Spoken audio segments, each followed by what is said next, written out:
कोणी केली मला माहिती नाही. माझं तर म्हणणं आहे ना, जे काय तुमचा प्रश्न काय? औरंगजेबाची जी कबर आहे ती काढली जावी असं अनेकांचं म्हणणं आहे. तुमचं काय म्हणणं आहे त्याच्यावरचं? ठेवून काय उपयोग आहे? म्हणजे काय, तो लुटायला झाला होता, चोर होता तो. त्याचं उदात्तीकरण काय करायचं? कशा करता ते काय? आणि जे लोक दर्शनाला जातात त्यांना सांगा घ्या, त्यांचे वंशज आहे का ते दर्शनाला जातात? घेऊन जा, तुमच्या घरी ठेवा ना. मग नाही तर तुम्ही जावा, जे औरंगजेब कुठनं आला होता, तुम्ही पण देश सोडून जावा. कशाला थांबता येतं? परत कोणतरी म्हणणार हिंदू मुस्लिमचा विषयच नाही.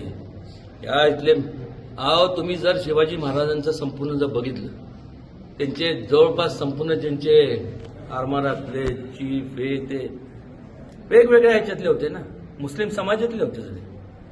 भेदभाव कधी केला नाही.